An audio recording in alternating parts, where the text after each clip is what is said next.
I'm 63 years old, and for the last 8 years, I've been carrying a secret that would make most people think I've lost my mind. In 2016, after saving my 6-month-old son from his mother, I ran into the mountains and found a cavern already occupied. They weren't bears, they weren't wolves. They were something else entirely, something that shouldn't exist.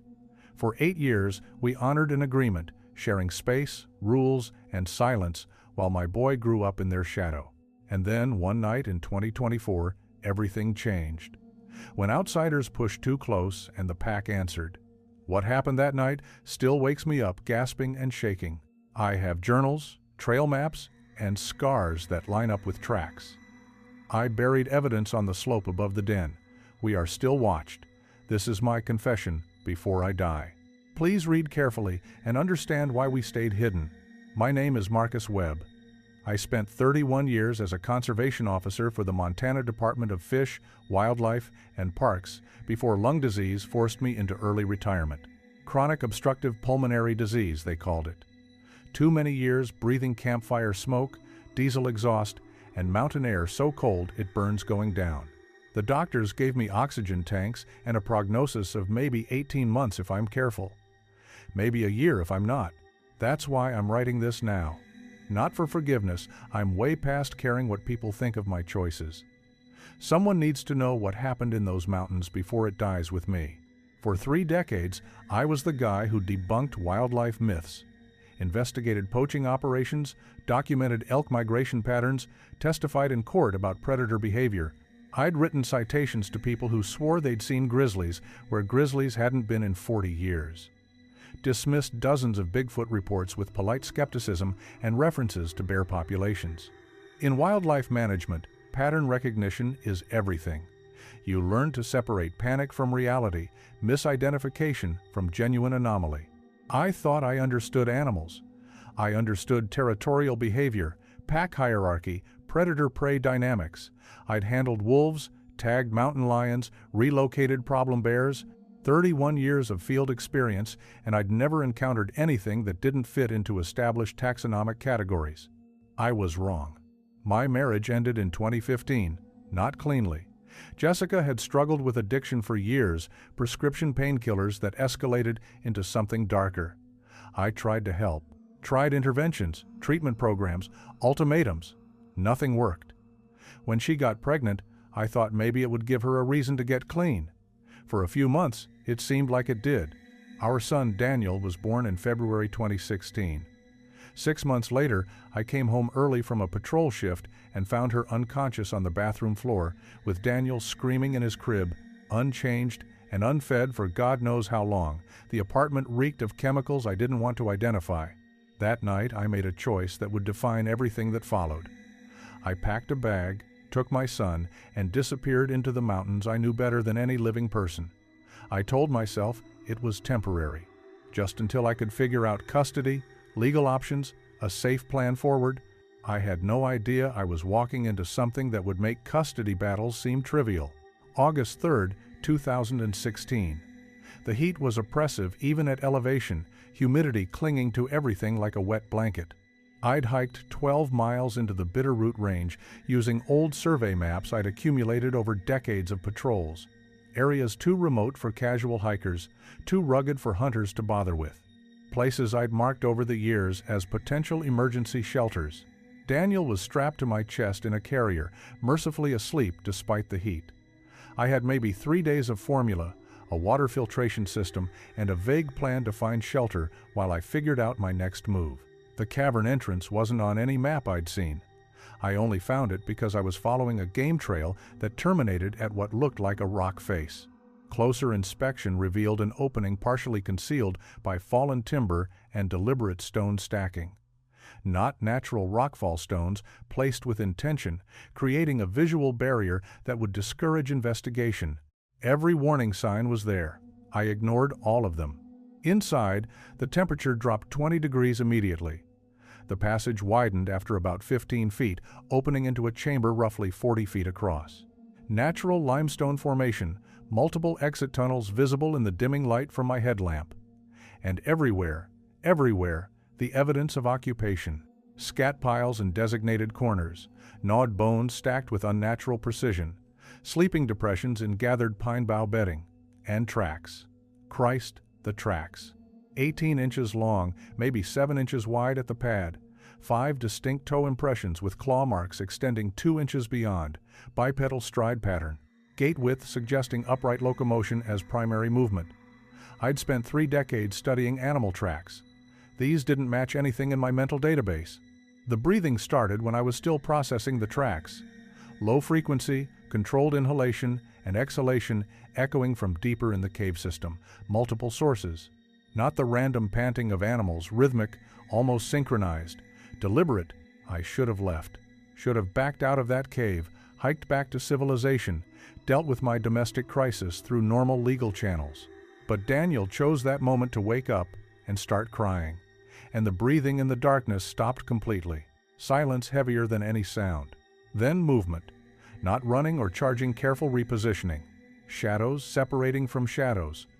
4 distinct forms moving with coordinated precision around the chamber's perimeter. Flanking positions. Tactical spacing. Pack behavior, yes, but implemented with intention that made my skin crawl. The alpha pair emerged first into my headlamp beam, both standing upright, 7 feet tall, maybe more. Canine skulls but shortened muzzles, domed craniums, suggesting cranial capacity far beyond any wolf. Eyes that reflected my light with amber intensity but controlled somehow, pupils contracting with fluid precision rather than explosive dilation. Their front limbs had hands, not paws. Hands with elongated digits and opposable thumbs, fur-covered but unmistakably functional for manipulation. 2 younger specimens, subadults, maybe 3/4 the size of the adults, positioned themselves at 90-degree angles. Classic pack enforcement formation. I'd seen wolves do this with elk. Never thought I'd be the elk. Daniel was still crying. I stood there holding my infant son, facing creatures that shouldn't exist, and made my second life-defining choice in 24 hours. I lowered myself slowly to the ground, sat cross-legged, made myself smaller, less threatening, shifted Daniel in my arms so his crying wouldn't seem like distress signaling. Just held him, rocked him gently, and waited. The alpha male tilted his head 45 degrees, studying, processing. Then, slowly, he lowered himself to a sitting position. The female mirrored the movement. The subadults remained standing, but relaxed their posture incrementally. We stayed like that until Daniel fell asleep again. Hours, probably. No aggression, just assessment. When I finally whispered, "We won't hurt you," the alpha's ears swiveled independently to track my voice. Linguistic processing. Recognition that sound carried meaning. They were allowing us to stay. The first 72 hours established the framework for everything that followed. Not through language, I'm not claiming they spoke or understood English in any conventional sense, but communication happened. Boundaries were negotiated through positioning, gesture, and careful observation of reaction. The pack maintained primary territory in the deeper chambers. I claimed space near the entrance where natural light penetrated during midday hours. A neutral zone of perhaps 10 feet separated our areas. No one crossed it initially. I built a small fire that first night, used dry wood that produced minimal smoke, positioned it where natural ventilation would draw exhaust through ceiling fissures I'd identified. The pack watched this process with focused intensity. The alpha male approached the neutral zone boundary, lowered himself to sitting position, and simply observed for 3 hours while I heated water for formula and maintained the flames. He was learning. Studying fire maintenance, fuel consumption rates, smoke production, intelligence markers I couldn't ignore.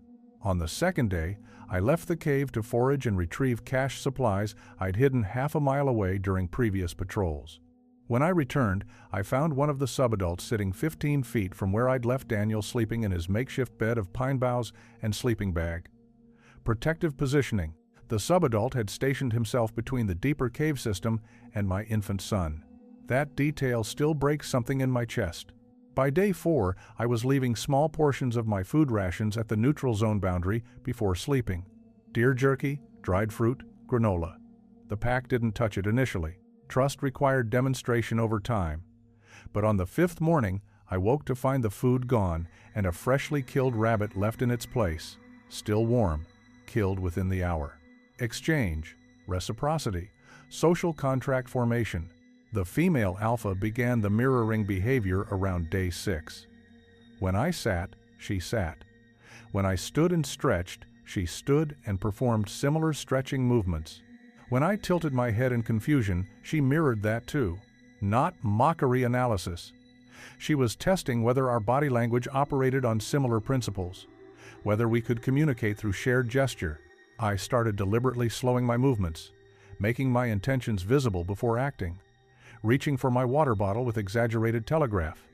The pack responded by doing the same. No sudden movements. Everything broadcast in advance.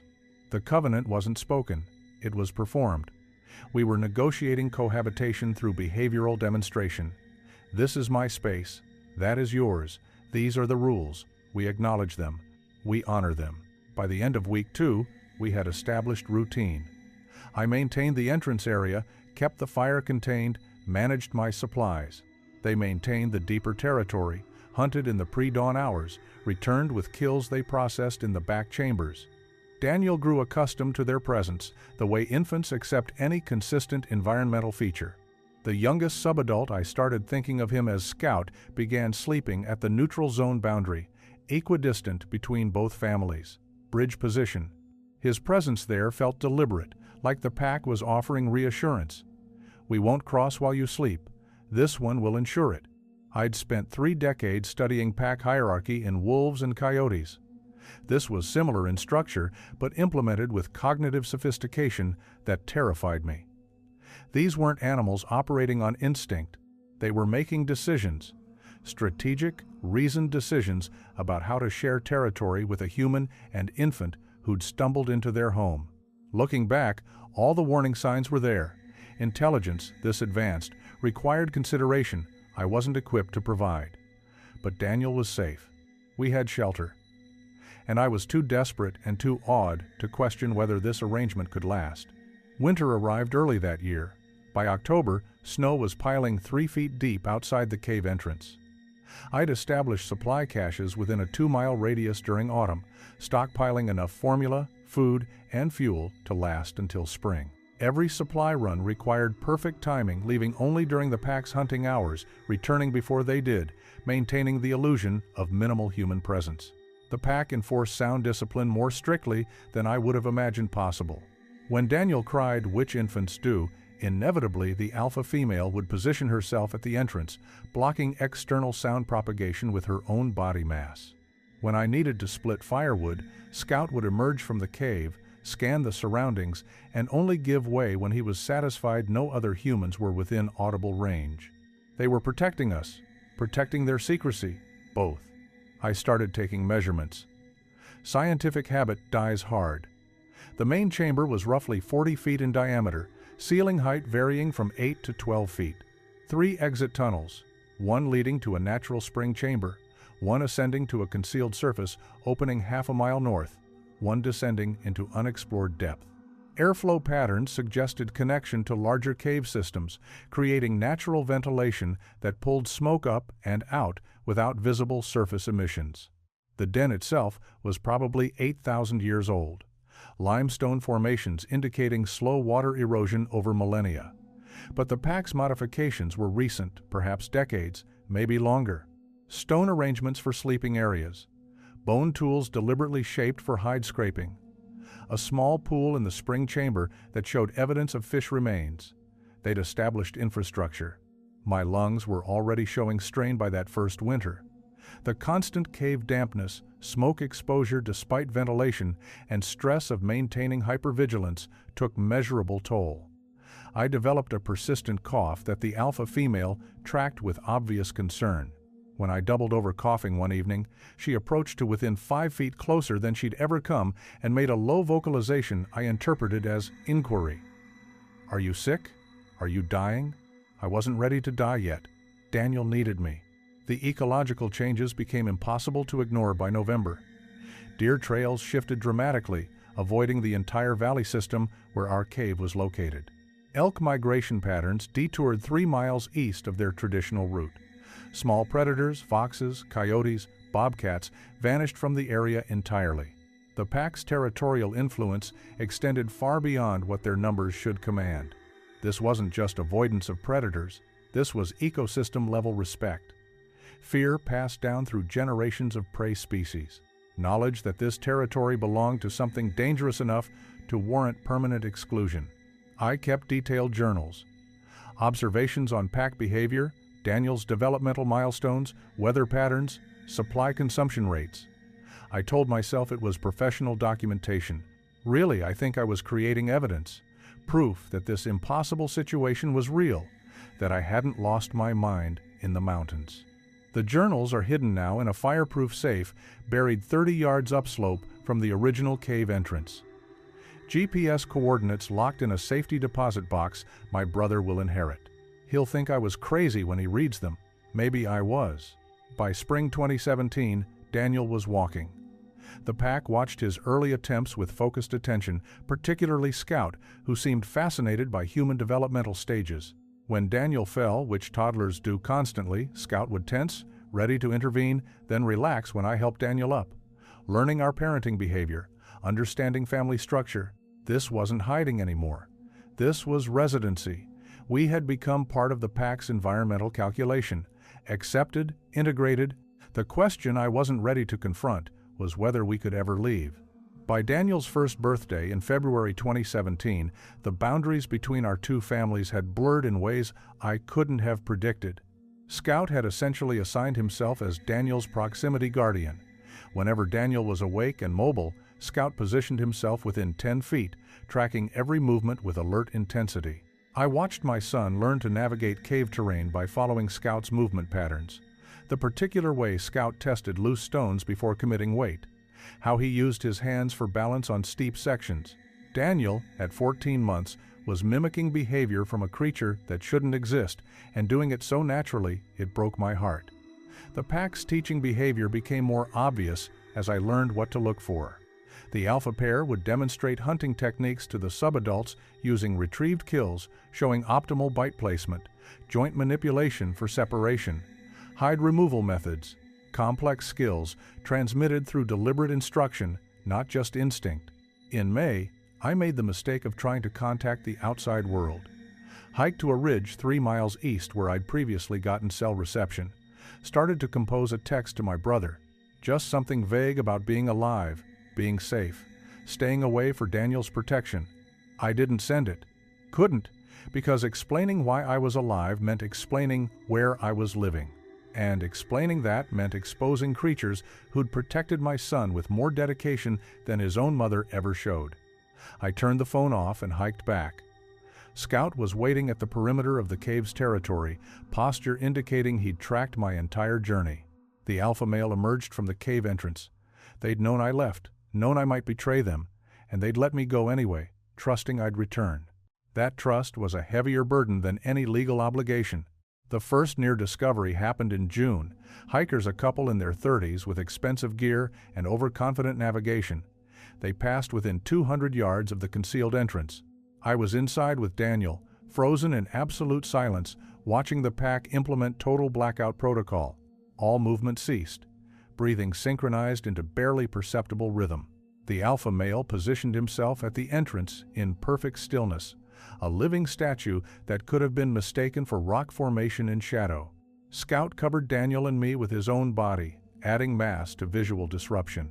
We stayed like that for 40 minutes while the hikers paused to consult their GPS, ate lunch, took photographs. They were so close I could hear their conversation about trail conditions and upcoming weather. They never saw us, never suspected anything beyond wilderness recreation. After they left, the alpha female approached me, placed one massive hand on my shoulder first, deliberate physical contact we'd had. The gesture was unmistakable. This is why silence matters. This is what we protect. I'd sacrificed my career, my relationships, my connection to normal society. For what? To share a cave with cryptids while my son learned to walk in firelight and darkness? That night, lying next to Daniel while he slept, I asked myself what kind of life I was building. I didn't have a good answer, still don't. But the pack had honored our agreement, had protected Daniel with devotion I couldn't question. And leaving now, Exposing them now felt like betrayal of the deepest kind. Some choices, once made, close all doors behind you. By age 3, Daniel understood silence instinctively. Not through fear, through practice. He'd learned that outdoor voice and inside voice were different categories, and cave voice was something else entirely. A whisper that carried only far enough to be heard by its intended recipient. The pack tolerated his presence in ways that still amaze me. He could approach within touching distance of the subadults. Scout would sometimes allow Daniel to examine his hands, gently manipulating the fingers to understand joint structure.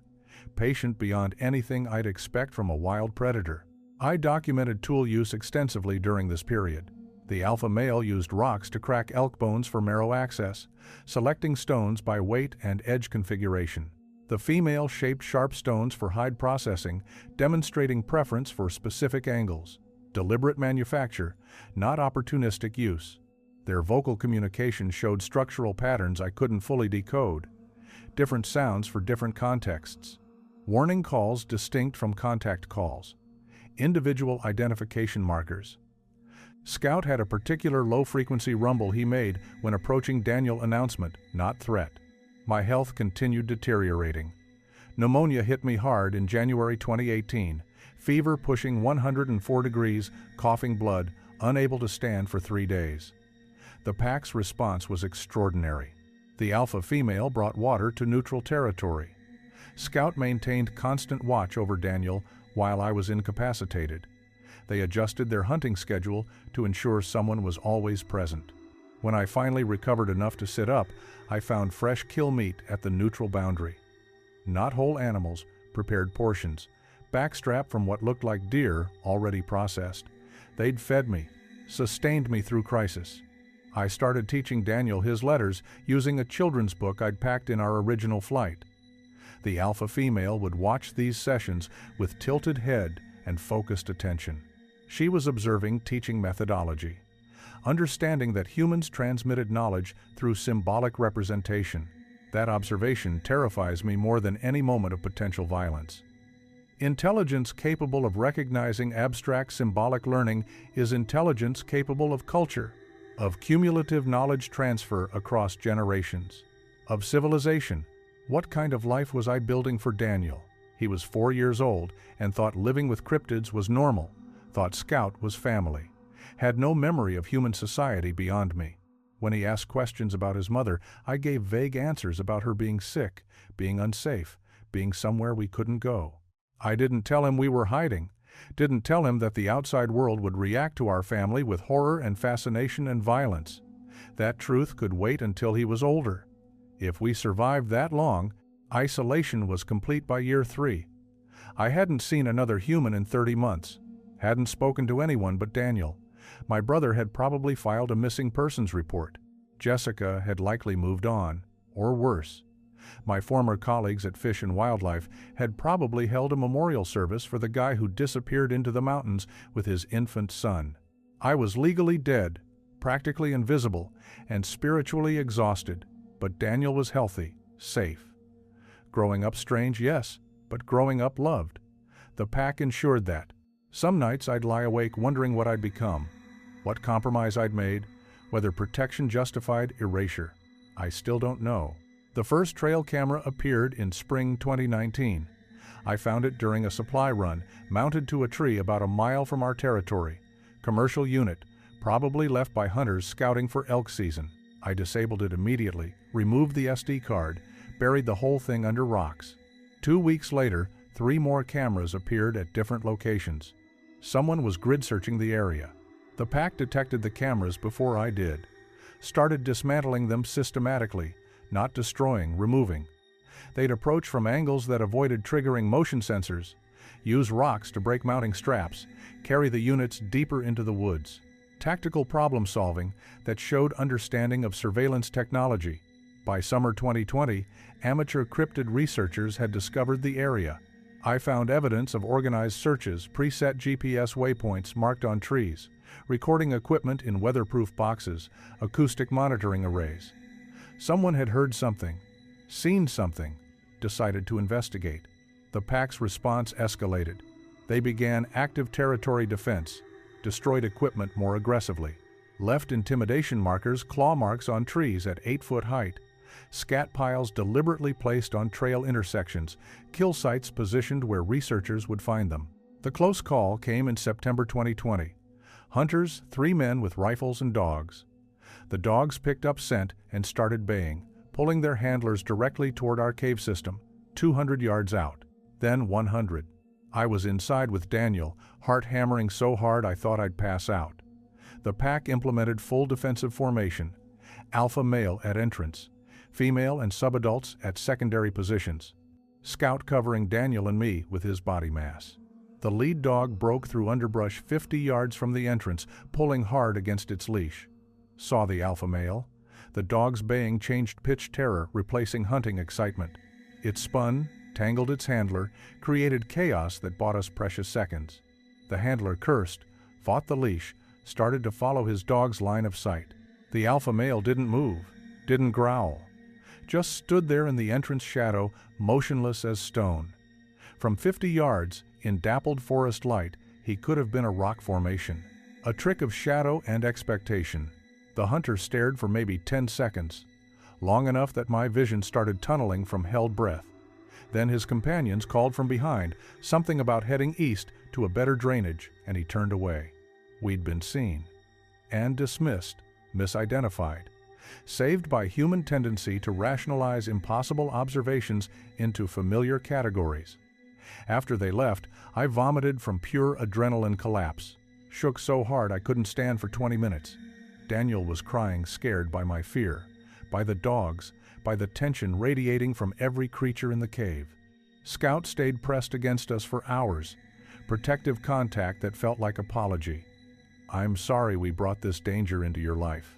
That night, alone with my thoughts, I confronted the truth I'd been avoiding. We weren't hiding from the world anymore. We were hiding the world from consequences. From discovering something it wasn't equipped to handle. From making contact with intelligence it would inevitably try to control, contain, or destroy. The burden had shifted. I wasn't just protecting my son, I was protecting the pack from humanity's catastrophic response to anything it couldn't categorize and dominate. Looking back, that's when the weight became unbearable. The drone appeared in June 2023. Small quadcopter, commercial grade, equipped with what looked like thermal imaging. It passed over our territory 3 times in 2 weeks. Someone was searching, someone was close. The pack's aggression toward technology escalated immediately. The alpha male tracked the drone's flight path, located its launch point 2 miles south, and systematically destroyed every piece of equipment the researchers had cached there. Not random destruction, targeted elimination. Batteries removed from devices, wiring pulled, SD cards extracted and buried separately. Whoever was running that drone knew something was interfering with their operation. Knew it wasn't weather or malfunction. The pattern of damage suggested intelligence. They kept coming. In August, I got careless. Made a supply run during a time window I'd misjudged. Encountered a researcher, young guy, maybe 30, with expensive camera equipment and GPS unit. We saw each other from maybe 40 yards, too close to pretend I was just passing through. "Hey," he called out, "you doing okay out here?" I should have engaged normally, made small talk, established a cover story. Instead, I panicked, turned and moved quickly back toward the cave, realized my mistake, diverted east to avoid leading him directly to our location. He followed, not aggressively but with obvious curiosity. Why was someone this deep in wilderness moving like they were running from something? I lost him after 20 minutes of careful evasion. But the damage was done. He'd seen me, marked my location, would remember the encounter. The pack was waiting when I returned. Their posture made it clear they'd tracked the entire interaction. The alpha male approached to within 3 feet closer than he'd come in years and made a low, sustained vocalization that raised every hair on my body. Warning, reprimand, fear, you brought attention. You made us visible. That night, the alpha male patrolled the perimeter for hours, checking sight lines, testing acoustic properties, evaluating whether our position had been compromised. I couldn't sleep. Lay there calculating how long before that researcher mentioned the encounter to his colleagues. How long before someone decided the area warranted systematic investigation? Daniel was 7 years old. Old enough to ask questions I struggled to answer. "Why did that man scare you?" he whispered. "Is he bad?" How do you explain to a 7-year-old that all humans are potential threats except us? That the man wasn't bad, but discovery was? That the life we'd built existed only in secrecy's shadow? "He's not bad," I finally said, "but we need to stay hidden. For the pack, for Scout. Do you understand?" Daniel nodded. He'd grown up understanding that our family was different. That silence protected something precious. But the weight of that understanding was too heavy for a child's shoulders. In October, I suffered what I now know was the first serious stage of COPD. Couldn't breathe lying down. Coughed so violently I broke a rib. Fever and delirium that lasted 3 days. I needed medical attention, knew I did. But leaving meant exposing Daniel to questions I couldn't answer. Meant potential investigation of where we'd been living. Meant destroying the covenant. The alpha female made the decision for me. She physically blocked the cave entrance. Wouldn't let me leave in my delirious state. Scout brought water. The pack maintained watch while I hallucinated and struggled to breathe. When the fever finally broke, I was weak enough that hiking out would have killed me anyway. The pack had saved my life by preventing me from attempting suicide through negligence. But the health crisis marked a turning point. I was 62 years old with diseased lungs and a 7-year-old son whose entire life had been cave-bound isolation. How much longer could this last? What happened when I couldn't hike supply runs anymore? When Daniel grew old enough to question why we lived like this? The covenant was fracturing under pressure I couldn't relieve. January 14th, 2024. Temperature at 13 degrees Fahrenheit, snow packed 18 inches deep across the valley floor. Perfect conditions for tracking, perfect conditions for disaster. The intrusion happened at dusk. 5 people this time, not casual hikers. Organized team with radio communication, thermal imaging, and enough determination to push into territory that should have discouraged them. I heard the radio chatter before I saw them. Professional coordination. Someone was directing the search from remote location using real-time thermal data to guide the ground team. They knew. Someone had analyzed the pattern of destroyed equipment, the territorial behavioral markers, the ecosystem disruption. They'd calculated that something large and intelligent was using this area as home range. They were hunting the pack. The alpha male detected the intrusion immediately. His response was different from previous encounters. Not defensive positioning, active interception. He moved out from the cave with the female and both subadults in coordinated formation. "Stay here," I told Daniel. "Don't move. Don't make any sound." Scout remained with us. But his attention was focused entirely on the emerging crisis outside. I violated every instinct and followed the pack at distance, staying in shadow, trying to understand what was about to happen. The research team converged on a clearing 200 yards from the cave entrance. Thermal imaging had detected the pack's heat signatures. They were setting up camera equipment, preparing to document their discovery. The alpha male entered the clearing first, fully visible in twilight, standing upright at full height. 7.5 feet of muscle and fur, an impossible anatomy. 3 cameras started recording simultaneously. Someone was speaking rapidly into a radio. "We have visual confirmation. Bipedal, canid features, estimated height." The alpha male charged. Not wild aggression, calculated violence. He covered 30 yards in maybe 3 seconds. Reached the nearest researcher and delivered a single strike with his hand-like forelimb that sent the man sprawling, camera equipment shattering against frozen ground. The female hit the second researcher from the side. Controlled impact that separated him from his radio without killing him. The subadults destroyed cameras with precise strikes to lenses and recording units. Screaming. Radio chatter fragmenting into panic. Someone firing a handgun 3 shots that went wide, hitting trees. The pack wasn't trying to kill. They were trying to terrorize and erase. Destroy evidence, scatter observers, eliminate the threat through overwhelming force. One researcher, older guy with gray hair, stood his ground, filming on a personal phone. The alpha male approached him slowly, reached out, and crushed the phone with careful pressure that demonstrated absolute restraint. He could have crushed the man's skull. He chose the device instead, blood in the snow from where the first researcher had fallen. Broken equipment scattered across the clearing, 5 people in full retreat, abandoning expensive gear to run for their lives. The pack didn't pursue. They'd made their point. I stood there shaking, watching them systematically destroy every remaining piece of recording equipment. The alpha male found SD cards, crushed them, located battery packs, scattered components, eliminated evidence with methodical precision. When he turned and saw me watching, our eyes met across 40 yards of bloodied snow. What I saw in his expression wasn't rage, it was resignation, exhaustion, the weight of defending territory against enemies who kept coming. It wasn't evil, it was enforcement. And I'd helped force this confrontation by choosing to stay, by prioritizing my son's safety over the pack's anonymity, by believing that coexistence could last indefinitely despite mounting pressure. Some things, once broken, can't be fixed. The pack relocated that night.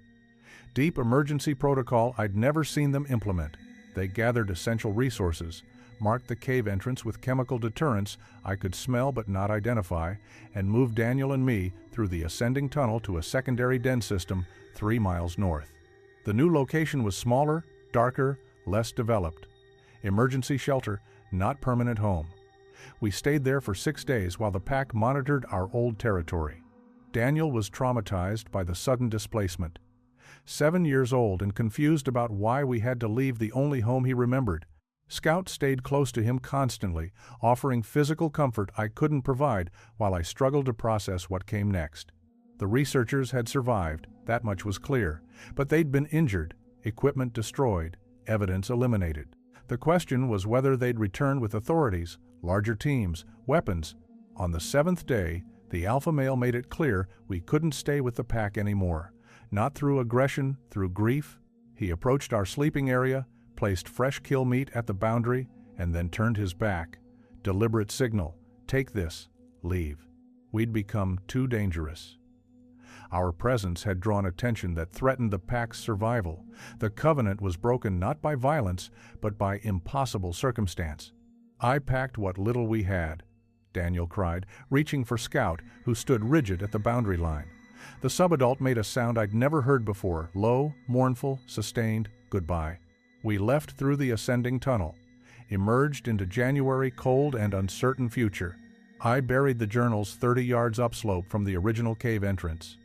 Wrapped in waterproof containers, GPS coordinates memorized, marking the site with stones arranged in patterns I'd recognize years later. The evidence had to be protected. The pack had to be protected. We hiked out. Took me 3 days to reach the highway with Daniel, moving carefully, avoiding trails, appearing only when I was sure we'd look like backcountry hikers, not fugitives. I told authorities we'd been living rough in the mountains, hiding from domestic violence situation, needed help, needed shelter, needed legal protection. They believed me because the alternative was too strange to consider. Daniel was placed in temporary foster care while I established custody rights. Jessica had died of an overdose in 2019. I was Daniel's only living parent. The legal process took 4 months. We settled in a small town 40 miles from the mountain range. I got Daniel enrolled in school, tried to build something resembling normal life from the wreckage of 8 impossible years. But normal was a language neither of us spoke fluently anymore. Daniel struggled with classroom structure, loud environments, the constant noise of civilization. He'd spent his formative years in silence and shadow with creatures who communicated through gesture and positioning. I struggled with everything. The sounds of traffic felt like assault. Grocery stores overwhelmed me with lights and choices and people standing too close. I'd spent 8 years in territory where everything had meaning, where movement was deliberate, where intelligence operated on wavelengths humans had forgotten. 4 months after leaving the mountains, I collapsed in my kitchen from COPD exacerbation. Hospital admission, oxygen supplementation, diagnosis that gave me maybe 18 months if I was careful. The disease had been accelerated by cave dwelling, by smoke exposure, dampness, stress. The mountains had given me 8 years with my son and taken decades from my lifespan. Some trades don't balance. It's been 11 months since we left the pack. Daniel is 8 now, struggling to adapt to 3rd grade and social expectations he doesn't understand. His teacher reports he's emotionally distant but highly observant. He watches other children play without joining, sits in corners during recess, tracks movement with intensity that makes adults uncomfortable. He's mimicking pack behavior in human environments where it doesn't translate, looking for positioning that communicates hierarchy, expecting silence to carry meaning, waiting for intelligence that most 8-year-olds haven't developed. I tried dating once, woman named Sarah who worked at the library, kind and patient and interested in my background. Over coffee, she asked about Daniel's mother, about where we'd been, about why I seemed uncomfortable in crowds. I gave sanitized answers. Domestic violence situation, living off-grid for safety, adjusting to normal life. You're living like you're still underground, she said quietly, not accusing, observing. She was right. I monitored windows constantly, checked sight lines, positioned furniture for tactical advantage, spoke in whispers when Daniel was sleeping, maintained hypervigilance protocols developed over 8 years of shared territory with apex predators. I ended the relationship after 3 dates. Couldn't explain the gulf between my experience and her reality. Couldn't bridge the distance between human social expectations and covenant-learned behavior. The isolation continues, just in different form. Sightings persist in the region we left.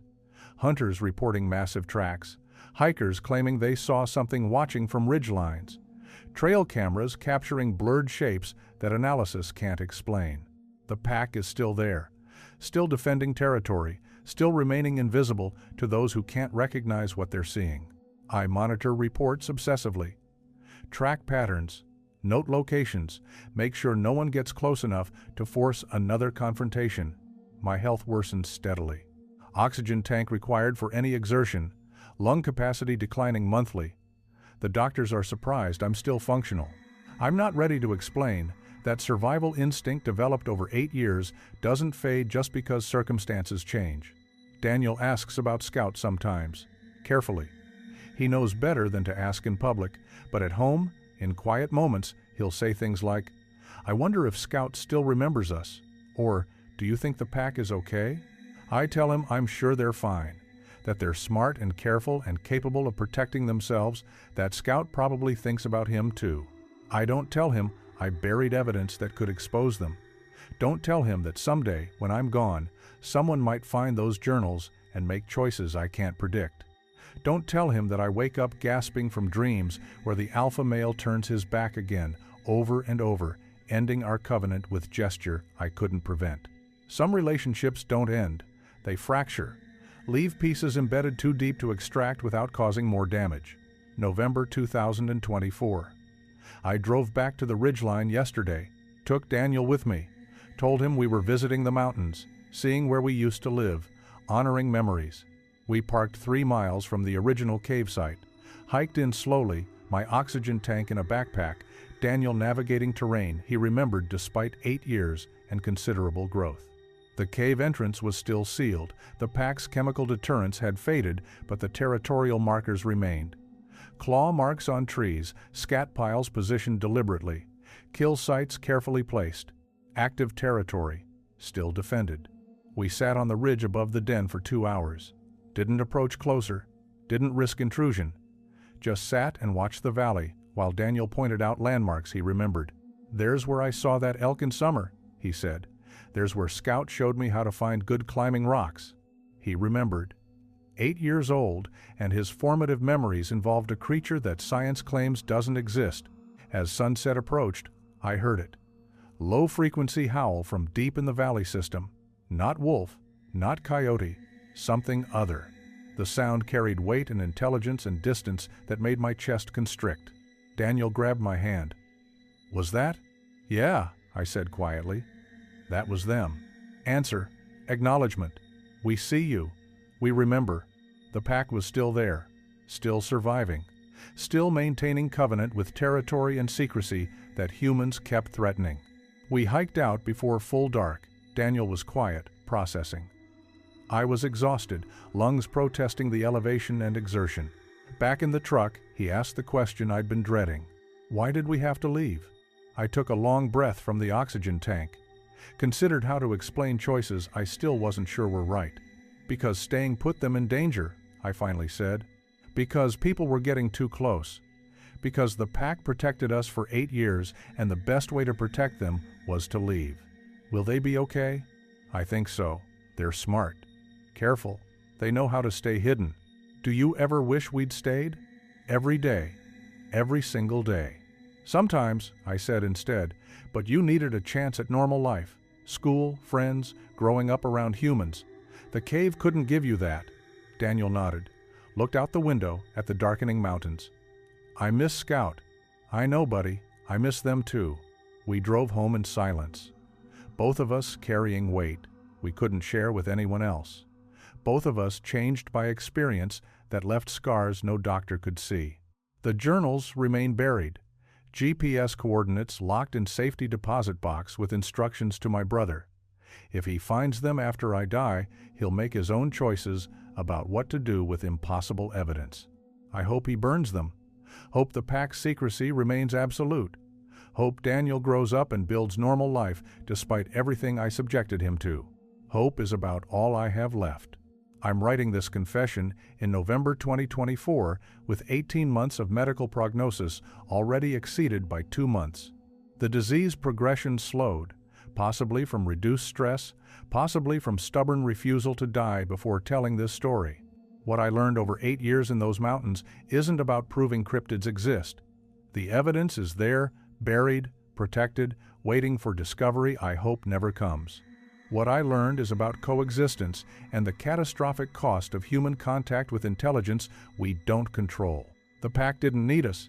They allowed us, tolerated our presence out of what I can only interpret as mercy or curiosity or some combination humans aren't equipped to understand. We brought nothing to the covenant except complication. They brought protection, teaching, and patience beyond anything I'd expect from apex predators. Intelligence isn't the same as compatibility. The pack operated on cognitive wavelengths similar enough to humans that communication was possible, different enough that understanding required years of careful observation. They had culture, tool use, teaching methodology, social structures, language I couldn't decode but recognized as functional.